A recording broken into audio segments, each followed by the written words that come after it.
Bienvenidos, bienvenidos sean todos ustedes. Soy David Parra, titular de este espacio.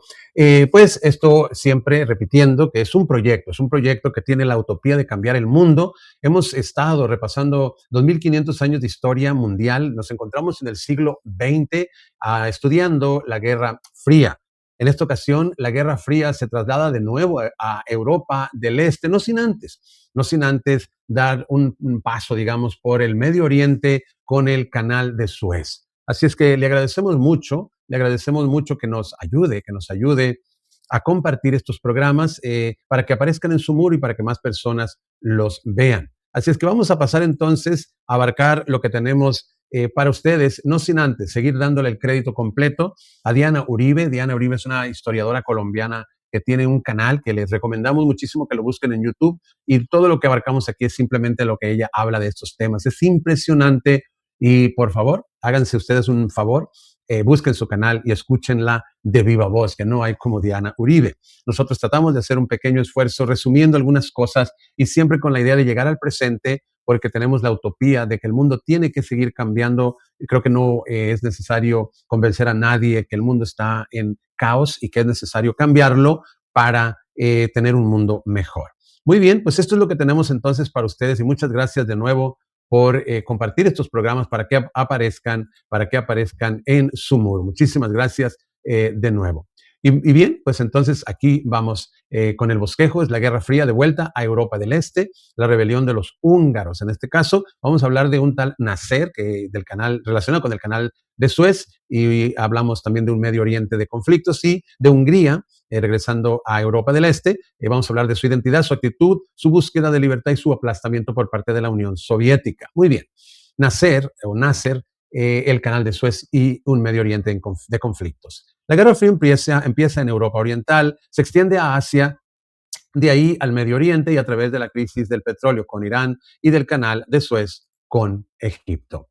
Nasser de Egipto nacionaliza el canal de Suez para hacer la represa de Asuán, una obra faraónica que lo situará en la inmortalidad, al mismo estilo de Ramsés y al mismo estilo de Tutankamón y de Tutmosis III. Con ella dará agua a los egipcios, una población que necesita un tipo diferente de irrigación en la modernidad. Al nacionalizar el canal de Suez, se mete en una guerra contra los franceses y los ingleses, y también se va a meter Israel y va a robar un territorio durante esa época, y en esa guerra es que se va a meter Estados Unidos y la Unión Soviética a apoyar a Egipto frente a los franceses y los ingleses. Al final, los franceses y los ingleses se retiran del canal de Suez y el canal queda en manos de Nasser. Esa fue la disputa de la Guerra Fría por la región. Estados Unidos no le da la plata para construir la represa, y los soviéticos, que nunca desaprovechan la más mínima papaya durante toda la Guerra Fría, financian la construcción de la represa, la cual es una presa gigantesca que redistribuye las aguas del Nilo. El lago de donde se nutre la represa se va a llamar el lago Nasser en honor a él. Esta obra lo va a situar al nivel de los faraones, porque los faraones precisamente eran los dioses del Nilo y los que controlaban las aguas del Nilo. Al hacer esto, mezclado con el nacionalismo árabe, hizo un emprestito con los rusos, lo subordinaba a la Unión Soviética. Nasser, con Tito y Nehru, han creado los no alineados, los países no alineados, logran mantener una autonomía suficiente para que le den la plata, pero para que no se metan con los asuntos internos. Va a tener un régimen de partido único al estilo soviético, pero la Unión Soviética va a tener una presencia en Egipto importante, mas no de subordinación, porque Nasser no está pintado en ninguna pared. Al mismo tiempo que la Unión Soviética va a apoyar a Nasser, va a apoyar a otro brazo, otro extremo del nacionalismo árabe completamente antagónico al de él, pero que también son aspectos del nacionalismo árabe, y ese es Saddam Hussein en el panarabismo, pero es una parte que no tiene que ver con la ideología, sino que tiene que ver con el mandato del clan sunita de Tikrit. Hussein sometió a la mayoría chiita y a los comunistas, a pesar de que va a ser aliado de la Unión Soviética. Es un plan con el panarabismo, aunque también está inscrito dentro del panarabismo, y aunque también o que significó la nacionalización del petróleo. O sea, está dentro del mismo contexto, pero es una variante diferente. Los soviéticos, al apoyar al mismo tiempo a Egipto y a Irak, apoyan dos bandos totalmente contados que no son prójimos. También va a apoyar a Siria, que va a tener una relación de odio con Egipto. Así que los soviéticos se van metiendo en la guerra en la región del Medio Oriente de una manera muy disidente. Apoyan a unos y a otros. Y esos apoyos van a ser difíciles de mantener en el futuro. El tema de Israel se va a convertir en un emblema del nacionalismo árabe. El Estado de Israel se crea por circunstancias completamente diferentes. Es el resultado de la Segunda Guerra Mundial y fue establecido como parte de la deuda histórica por el Holocausto y el antisemitismo. Con la bipolaridad de la Guerra Fría y con el apoyo irrestricto de Estados Unidos a Israel y el apoyo de los soviéticos a Egipto y a Siria, adquiere el carácter de la presencia de Estados Unidos en la región. Con la llegada de la Guerra Fría, la creación del Estado de Israel coge una connotación totalmente diferente. Se vuelve una bandera para el nacionalismo árabe, porque fue precisamente el nacionalismo árabe el que tumbó a los jeques, líderes árabes, que habían gobernado durante dinastías y milenios porque no pudieron evitar la creación del Estado de Israel. Israel intervino en la crisis del Canal de Suez mediante un ataque a Egipto y al final entraron Israel y Estados Unidos y la Unión Soviética y salieron los franceses. Resulta que los soviéticos empiezan a hacer la represa y empiezan a mandar todos los equipos entrenados de hombres con la gran experiencia en esa tecnología por las prestas que han hecho en su nación. Pero los soviéticos vienen de Ucrania, de Bielorrusia, de la misma Rusia, vienen de temperaturas de 40 grados bajo cero y el sol del desierto de los egipcios con 50 grados en verano y a la sombra. El calor los derrite, los frena y por ello se tienen que retirar y la represa la van a construir los egipcios con sus propias manos en lo que saben que va a ser la obra de toda su vida, una represa faraónica y la van a hacer con el mismo amor, la misma fe y con el mismo nacionalismo con que habían hecho las pirámides hacía 3.000 y 4.000 años y la van a considerar la producción más bella de sus manos y alrededor de toda la cantidad de trabajadores egipcios que se emplearon en la construcción de la represa de Asaún, va a crear, nacer un sentido del orgullo y de la propia valía para la nación de los egipcios. Entonces, la nación de los egipcios va a estar entrando en una nueva era de liderazgo y protagonismo regional a través de la nacionalización del Canal del Suez, a través de la construcción de la represa de Asaún y a través del liderazgo del panarabismo como doctrina política encarnado en la figura de Nasser. Ese es el papel que juegan los egipcios en la Guerra Fría. ¿Para qué se van los soviéticos tan solícitos, tan encantadores, tan prontos y tan prestos al llamado de Nasser a meter en la crisis del Suez? Pues esto para tapar una hoguera gigantesca que están prendiendo en las calles de la capital del pueblo de los húngaros. En las calles de Budapest están haciendo una barbaridad. En el mismo 1956 en que estalla la crisis del Canal del Suez, y esto se va a convertir en una especie de cortina de humo para filtrar lo que estaba pasando en el corazón de la Guerra Fría. O sea, la Europa del Este, mientras los egipcios ondeaban su nacionalismo, la monumentalidad de la obra del Suez, cosas muy complicadas se cocinaban en casa en Europa del Este. La Guerra Fría tiene un carácter global y va a ser planetaria. Se va extendiendo de una geografía a otra, pero hay unas cosas que son más centrales, más gravitacionales al eje de la Guerra Fría que otras. El sudeste asiático es importante, no hay duda. Ahí está Rusia, ahí está China, eso es importante.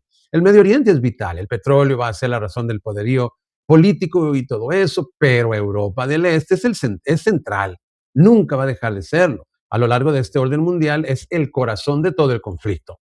Europa del Este está metida en el meollo mismo de la Guerra Fría y por muy extraños, lejanos, exóticos, distantes, transversales, paralelos, laterales o tangentes que resulten los conflictos, este es el epicentro.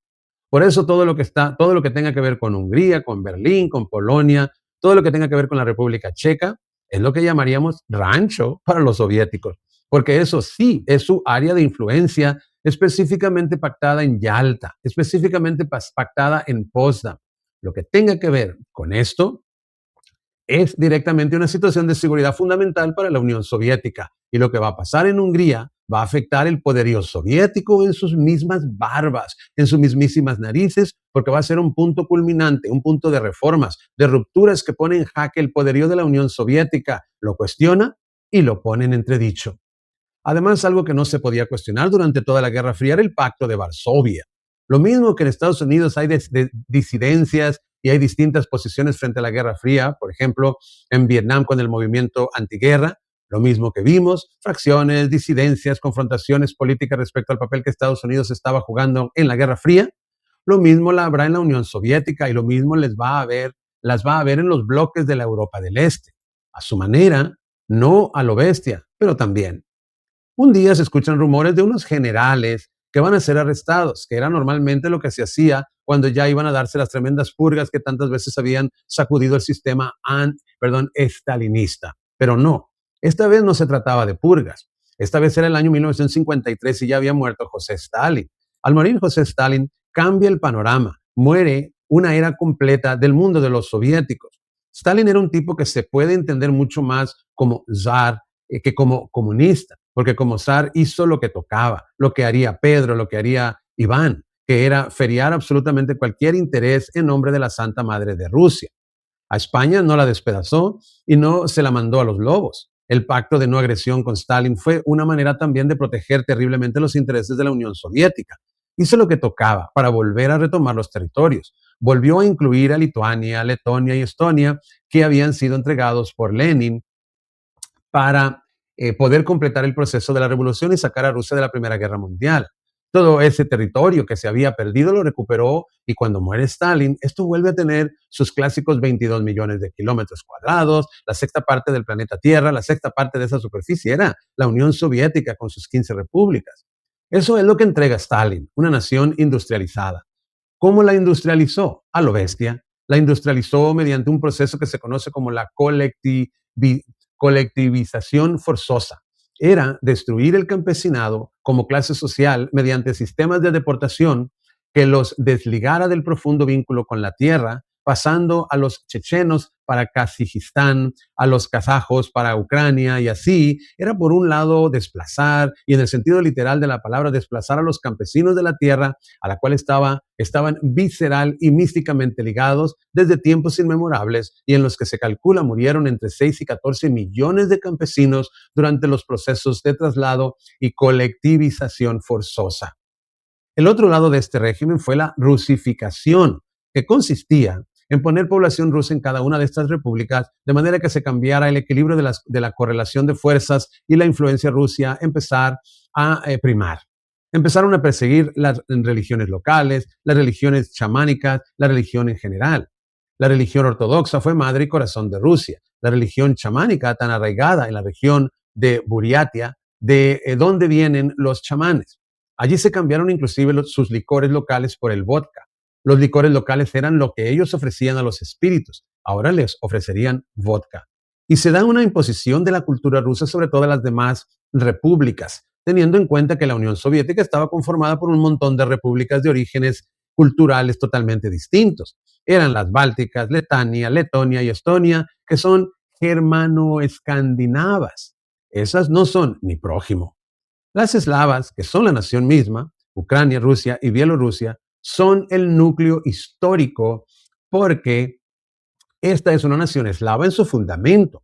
Las transcaucásicas, Georgia, Armenia y Azerbaiyán, que son pueblos del Cáucaso, y las centroasiáticas, que son Uzbekistán, Tayikistán, Turkmenistán y Kazajistán, que son las 5 repúblicas centroasiáticas, son mongolas, son del centro de Asia y tienen mucho que ver con Afganistán y con Kirguisia.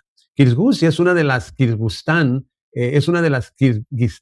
que ya están de los lados de la China, ya es mongola. Ahí va a haber un mosaico de pueblos completamente entroncados por una razón histórica, forzosa, que fue la expansión del imperio ruso y que se reencaucharon bajo la doctrina comunista, en la cual no primaban los nacionalismos, sino los sentidos de clase que allá fueron los del partido. Entonces, lo que se hizo fue rusificar la revolución, imponer la cultura rusa sobre todas las demás, abolir las religiones con toda la violencia espiritual que eso implicó y llevar población rusa y trasladar a los campesinos de un lugar al otro para convertir esta nación en una nación industrializada, lo que generó un problema de alimentos que haría increíblemente frágil a la Unión Soviética hasta nuestros días, porque tendrían que alimentarse, aún en los más sombríos días de la Guerra Fría, del trigo norteamericano. Tanto que en tiempos ya más álgidos de un embargo de trigo de parte de los norteamericanos a la Unión Soviética, vuelvo a leer, tanto que en tiempos ya más álgidos de un embargo de trigo de parte de los norteamericanos a la Unión Soviética, implicaba guerra nuclear instantánea. Usted no me da trigo y yo que se la monto porque el trigo es la alimentación de mi gente. Pero ese déficit del campo sucedió por los procesos de colectivización forzosa. A esto se le acompañaron una cantidad de purgas cada vez que había alguna forma de disidencia y de un régimen de partido único. Rosa Luxemburgo le había dicho a Lenin en tiempos en que estaba debatiendo qué tipo de proyecto se había de implementar una vez triunfara la Revolución Europea, que era el proyecto original.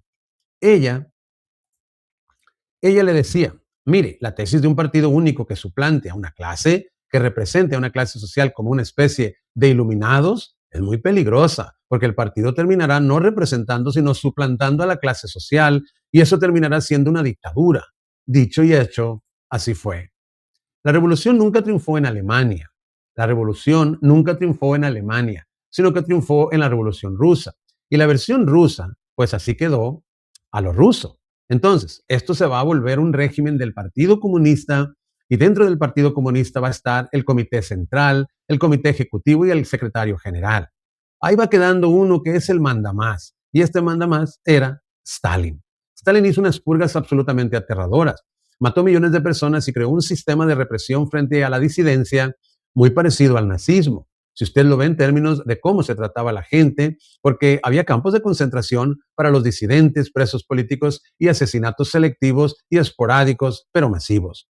Stalin era un personaje absolutamente sombrío, uno de los personajes más tenebrosos de la historia, frente al cual Rasputín era un niño chiquito de guardería.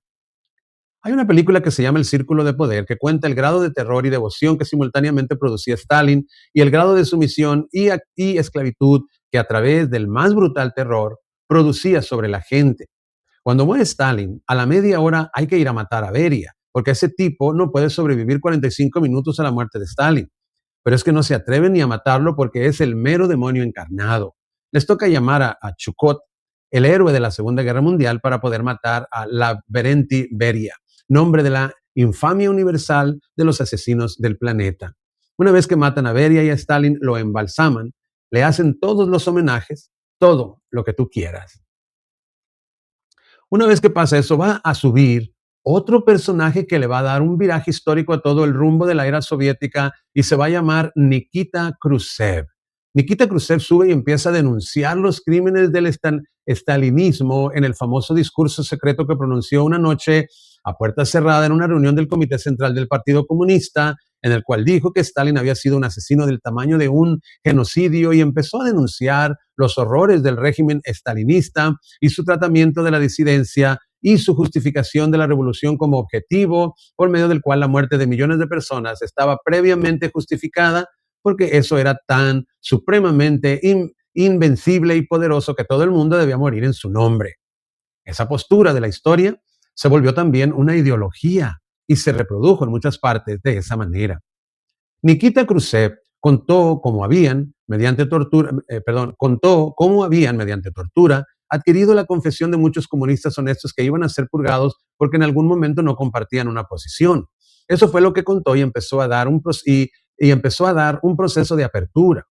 El mundo quedó aterrado porque como las revoluciones se dividen en los hechos y en los ecos, nadie se imaginaba que todo esto estaba pasando bajo la figura de Stalin, que habían derrotado a los nazis en la Segunda Guerra Mundial en Stalingrado y en Kursk, que se había constituido en el símbolo vivo del comunismo, porque no había triunfado el comunismo en ninguna otra parte.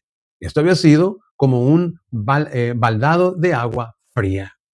Las palabras de Khrushchev van a empezar una nueva era y pasamos del terror nuclear como una forma prácticamente inevitable de confrontación a una cosa que se va a llamar la coexistencia pacífica.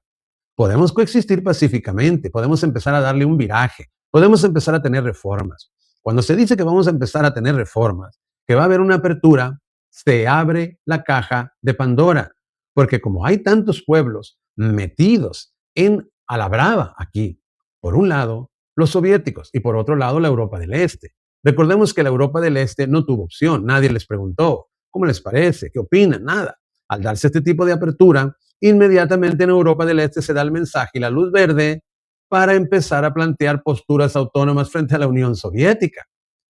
Es una correlación lógica de las señales que está dando Khrushchev. A Khrushchev le va a pasar de otra manera lo mismo que le pasaría a Gorbachev, pero lo de Gorbachev ya sería definitivo.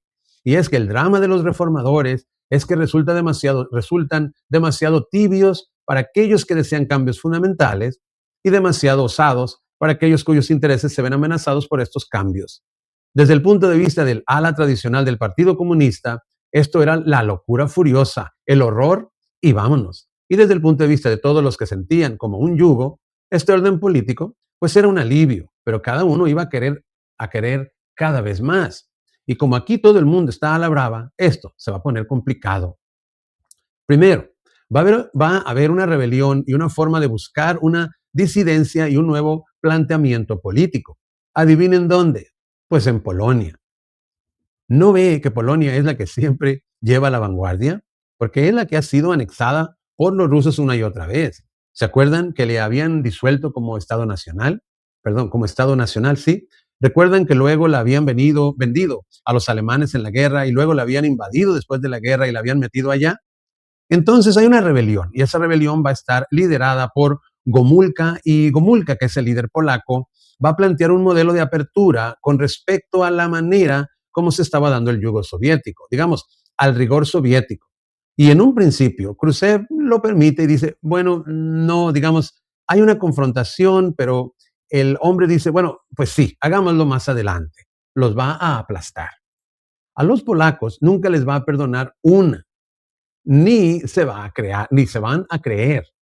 Pero en ese momento hay un viento de reforma que sopla en Polonia. Este viento de reforma va a ser seguido por los húngaros. Los húngaros van a hacer una propia versión de la reforma. Esto va a ser un proceso que va a sacudir primero Polonia, después Hungría en 1956, después el mismo Berlín en 1958 y por último Praga en 1968, el famoso 68 de Praga.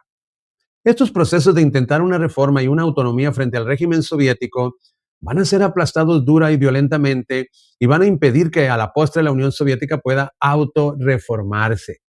La siguiente vez que se dé, ya no será reformas, sino rupturas.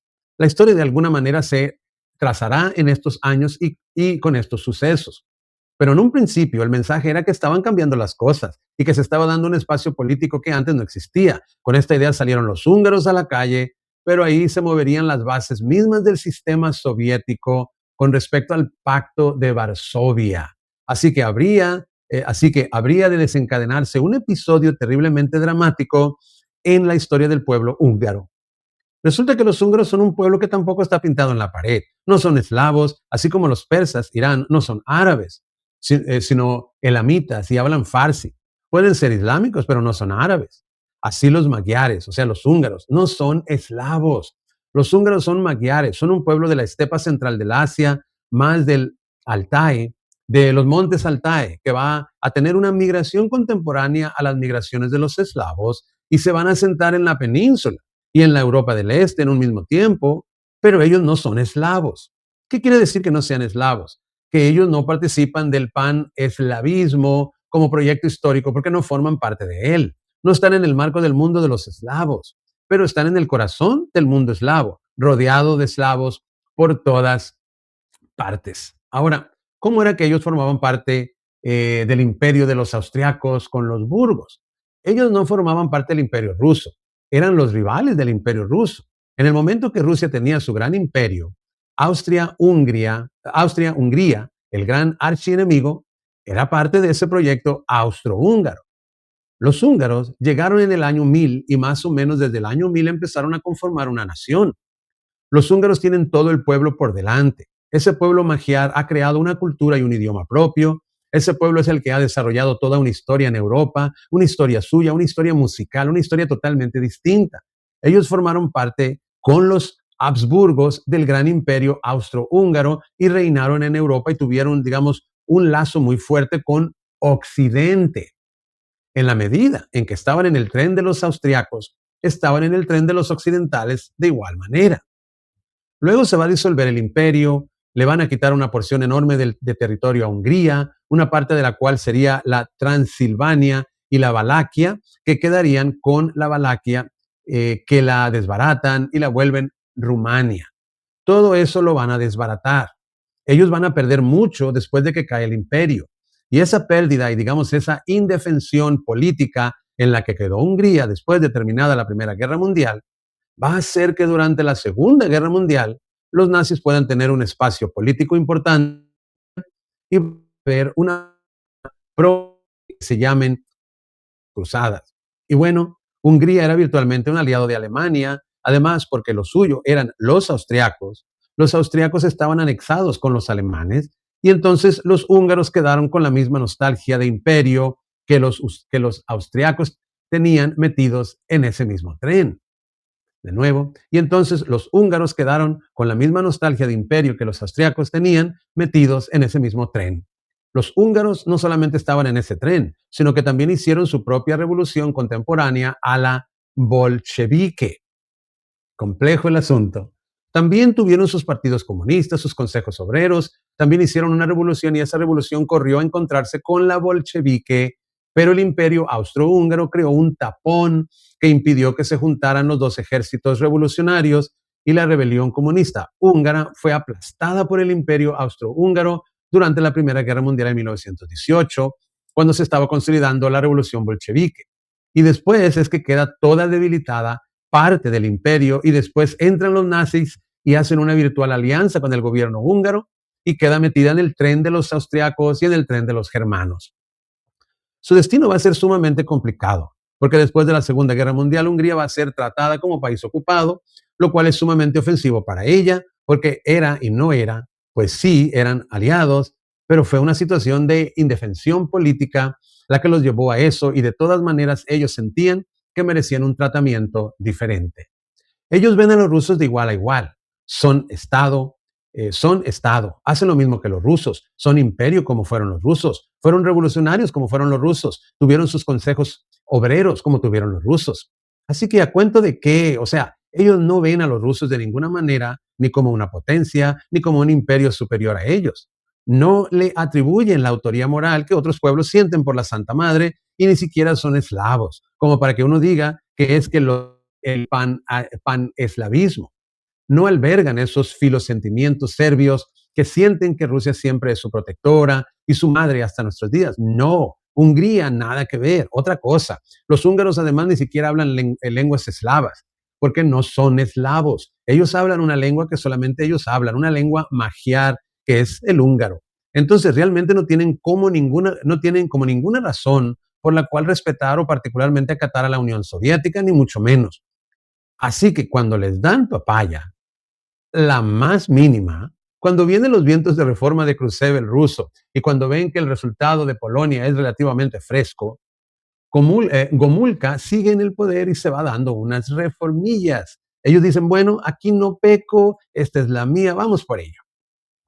En ese momento, 23 de octubre de 1956, empiezan a dar manifestaciones encabezadas por los estudiantes y empiezan a llevar a un reformador que es el hombre símbolo de la rebelión, se llama Imre Nagy. Su nombre es importante, su nombre se debe recordar, pero lo que proponen los húngaros es muy radical para la época. Es radical, más la posición de erosiona las bases de la Guerra Fría. Una cosa del sudeste asiático, que eso de todas maneras queda lejos, o en el Medio Oriente, o en Centroamérica, o en Sudamérica, eso esté lejos. Pero esto aquí es rancho. Entonces, lo que proponen es la libertad de prensa. Pero ellos proponen una cosa que resulta inadmisible desde el punto de vista de la Unión Soviética: romper con el Pacto de Varsovia y renunciar a la tesis del partido único y la posibilidad de apertura económica y de tratos económicos con otras naciones. ¿Eso qué quiere decir? Que la economía socialista solo se comerciaba entre ella. Por eso no entraron en el plan Marshall, Por eso no permitió Stalin que entrara en el plan Marshall. Ellos ahora quieren romper el pacto comunista en términos económicos, pero sobre todo quieren romperlo en términos militares. Pero aquí está en juego la OTAN por el lado de Estados Unidos y Europa y el Pacto de Varsovia, que es la Unión Soviética más todos los pueblos de Europa del Este. Si se va a una ficha tan importante como Hungría, el mal ejemplo puede cundir y a los otros se les puede ocurrir andar haciendo lo que les parezca, renunciando a la tesis del partido único, que es dogma y postulado de la Unión Soviética como está concebida, y erosionar las bases del sistema de defensa que le da a la Unión Soviética su calidad de potencia, que es todo el armamento convencional que tiene el Pacto de Varsovia. Esto incluso, esto incluso para un reformador como Khrushchev resulta inadmisible porque pone en peligro el corazón del proyecto. Es demasiado cercano, central, demasiado importante para dejarlo pasar, porque lo que proponía Polonia no llegaba todo nunca allá. Era simplemente una reforma y una autonomía, pero no tocaba el Pacto de Varsovia. Incluso lo que propondrán los checos después del horror de lo que les va a pasar a los húngaros no va a ser ni mucho menos así. La más radical de todas las peticiones fue la húngara. El modelo húngaro fue el más bravo de todos porque ellos no le tenían ninguna reverencia a la Unión Soviética. No se sentían para nada dignos de subordinación, no la reconocían como su señora ni como su ley, cosa que de una u otra manera los otros sí. Pero es que estos nunca tuvieron esa relación histórica con la Unión Soviética ni con el Imperio Ruso en el pasado. Así que sus posturas son increíblemente radicales y fuertes para un panorama en todo caso tan álgido como el de la Guerra Fría. Entonces, a Khrushchev le toca una dicotomía histórica muy grande. El tipo está abriendo las reformas, está haciendo la desestalinización, está corrigiendo el rumbo histórico de una cantidad de errores, de genocidios que se cometieron en esa época. Pero precisamente la misma dinámica de las reformas da pie para las rebeliones y los levantamientos, las disidencias, los cambios de rumbo. Y como todo el mundo está metido aquí bajo un grado de presión enorme, que fue el que creó Stalin, él se debe al legado de la Unión Soviética y a la conservación del proyecto de la Unión Soviética en la Guerra Fría, y también quería hacer unas reformas. Queda despedazado entre los dos extremos de aquello que él propone, y en ese momento le parece que lo de Hungría ya es demasiado, que eso ya sería a empezar a desbaratar la cohesión del bloque histórico soviético. Y como estamos en la bipolaridad entre Estados Unidos y la Unión Soviética, esto no es ni siquiera interferencia, no es influencia, no es reparto, esto es directamente el corazón del proyecto. Lo de Hungría está fuera de toda discusión. Y como estamos en épocas tan militaristas como estas de la Guerra Fría, la manera como Khrushchev resuelve esta crisis resulta siendo paradójicamente, siendo Khrushchev un reformador y no siendo un hombre, digamos, de la línea durísima de Stalin, sino de una línea parecida a la de Gorbachev, pero en otra época rudísima en la cual la Guerra Fría estaba en pleno vigor. Estamos en 1956 y esto está en pleno vapor. O sea, es el momento en que la Guerra Fría está tomando toda su fuerza y todo su despliegue de poder en la historia. En ese momento, después de que los estudiantes habían empezado las manifestaciones, cuando los soldados soviéticos les dispararon a los estudiantes, esto se les volvió una sublevación. Y al volverse una sublevación, un levantamiento del pueblo húngaro, y al pedir cosas tan radicales como renunciar al partido único y al Pacto de Varsovia, esto se volvió una pelea de un pueblo entero contra los intereses de la Unión Soviética. Y ahí en ese punto llegamos al toche con la guayaba, porque se están enfrentando a la raíz, al corazón del proyecto. Entonces, 2.500 tanques de las tropas del Pacto de Varsovia se van rumbo a Budapest a aplastar en las calles al pueblo húngaro que está pidiendo una reforma histórica. La gente está en las calles protestando, los tanques pasan por encima, van a aplastar a las personas en las calles mientras están en manifestaciones abiertas, pero civiles y desarmadas. Lo que van a matar ahí es población civil. Van a matar 30.000 húngaros, 30.000 en Budapest. En la ciudad de Budapest, la mayoría de las personas de origen húngaro que hoy se encuentren en lejanas tierras, tan lejanas como esta del epicentro de esta historia, huyeron de la barbarie que pasó contra su país en 1956. Los que pudieron salir de las fronteras en ese momento. Los húngaros van a sentir como una herradura caliente sobre su propia piel la fuerza del Pacto de Varsovia, que aplastaba la insurrección húngara. Los doblegan, someten, matan, subyugan, los van a aplastar para demostrarles a todos los demás que eso no es admisible. La Unión Soviética reaccionó frente a Hungría como lo hubiera hecho Roma en sus mejores tiempos, frente a una rebelión en Palmira o en Damasco o en Jerusalén, con todos los hierros. Y esta era Khrushchev, o sea, no era ni siquiera Stalin, que lo hubiera hecho sin pensarlo, era Khrushchev, el reformador, y lo hizo pensando que los intereses de la Unión Soviética no podían estirarse hasta el punto de permitir el cuestionamiento del Pacto de Varsovia. Entonces, los aplastó. Van a arrestar a Imre Nagy, el reformador. Es que estos personajes como Gomulka, como Imre Nagy y más adelante como Alexander Dubček, hombres de la primavera, son nombres que debe recordarse en la historia porque representan el paso de las reformas y de la búsqueda de la libertad. De todas maneras, nunca el Pacto de Varsovia ni el bloque soviético va a poder solucionar el problema de las libertades individuales. Ese siempre va a ser su talón de Aquiles, porque nunca va a poder contestar a eso, porque es verdad, o sea, el grado de yugo. Ellos les cuestionaban a Occidente los grados de desigualdad, de miseria, de pobreza y de indefensión que tenía una parte importante de su población en la medida en que no estaban para garantizar la igualdad social. Se refiere a Estados Unidos y a la raza negra, primordialmente.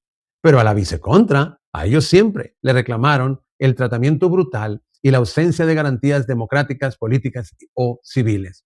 Y ninguno de los dos podía por eso, argumentar que eso no era así, refiriéndose a Estados Unidos y la Unión Soviética. Entonces, aquí los van a aplastar. Los húngaros van a sentir el dolor de la historia en su carne de una manera total. Esto es a la vez un aplastamiento de una rebelión y un mensaje con sangre y tanques para que a nadie se le ocurra intentar una cosa de estas, y sin embargo lo intentarían. Esto fue en 1956 y 58, Berlín. La mismísima Berlín intentó su rebelión y le pasaría otro tanto. La de Praga. Eso no va a ser una confrontación en las directa contra los tanques, porque saben que ahí no tienen chance. La de Praga será poética, lo que la hace más triste también. Pero aquí se van a intentar fórmulas nuevas para la cortina de hierro y la respuesta va a ser el hierro de la cortina, para todo aquel que intente abrirle un huequito. Entonces, Hungría va a ser el ejemplo. El peso del Pacto de Varsovia le va a tocar a los húngaros por la hoguera que estaban armando en Hungría. Por el aplastamiento salvaje y brutal del pueblo de Budapest, necesitaba la Unión Soviética irse para el canal del Suez, encantadora, solícita y divina, ayudar a Nasser y así desviar la atención del mundo sobre lo que estaba pasando en Hungría, para que la crisis del canal del Suez, que no era ninguna bobada, que ponía en jaque tanto el petróleo como el paso interoceánico entre el Mediterráneo y el Mar Rojo, era una crisis lo suficientemente grande y boleta para llevarse la atención mundial y crear una mini obra de distracción sobre la barbaridad que le estaba haciendo a los húngaros. Por eso la crisis de Hungría no alcanza a tener la resonancia que realmente implica lo que pasó. A pesar de la crisis de la desestalización, la Unión Soviética todavía tenía mucho prestigio como proyecto y se consideraba que cualquier disidencia frente al proyecto soviético era un acto de revisionismo ideológico, un acto de contrarrevolución. La Guerra Fría es extrema e ideológicamente intolerante, y el que no está conmigo está contra mí. Y si en Estados Unidos se consideraba comunista todo aquel que se atrevía a criticar la política norteamericana en términos de la Guerra Fría, pues en el bloque soviético se consideraba contrarrevolucionario y revisionista a todo aquel que intentara una disidencia, una línea o una crítica, porque el comunismo como proyecto anulaba a los estados nacionales como proyecto político y como proyecto imperial, porque el comunismo soviético va a ser un proyecto imperial en términos de la Guerra Fría. El nacionalismo, que es lo que nos están expresando los húngaros, se vuelve letal, porque aviva problemas muy profundos. Si llegara a haber rebeliones nacionalistas en la Unión Soviética, se desintegraría. Cuando la hubo, se desintegró y durante las épocas de colectivización forzosa, lo que hicieron fue postergar y generar dramas inmensos como los que se vivirían cuando la era de los nacionalismos, como los de Chechenia, Nagorno, Karabaj y todos los demás pueblos que empiezan a salpicar cuando la Unión Soviética caería. Entonces, como todo esto puede pasar y todo esto pasaría después, lo de Hungría no lo podían dejar ni respirar. Por eso les dieron tan duro, porque lo que ponían en juego era la geopolítica de la Guerra Fría. Los húngaros, que no calcularon en ese momento la dimensión del momento en que estaban, van a sufrir un golpe terrible. Y con esto sentando un precedente de cómo es que la Unión Soviética va a tratar la reforma, las disidencias o las críticas. De aquí en adelante, este capítulo va a endurecer terriblemente la política de la Unión Soviética con respecto a la Europa del Este, y será una herida profunda que no sanará y que estallará y sangrará mucho tiempo después. No de embalde Hungría va a ser uno de los primeros países en romper la cortina de hierro tan pronto se den las reformas más adelante. Este episodio es emblemático de cómo serían las cosas en la Europa del Este, de ese tamaño, ni más ni menos. Y es así como llegamos al final de este programa, siempre agradeciéndoles por su sintonía. Espero que les haya gustado, que hayan aprendido, así como yo, tantas cosas nuevas con relación a estos episodios, de cómo poco a poco se va encaminando hacia la desintegración de la Unión Soviética y todos sus contextos, todo lo que encierra países, el canal, la presa y tantos otros elementos importantes que Diana nos ayuda a poner en perspectiva y en su debido contexto. Bárbaro, bárbaro, muy agradecidos por todo lo que Diana nos aporta, y de nuevo muchas gracias por haber estado con nosotros, y será hasta la próxima. Pásenla muy bien.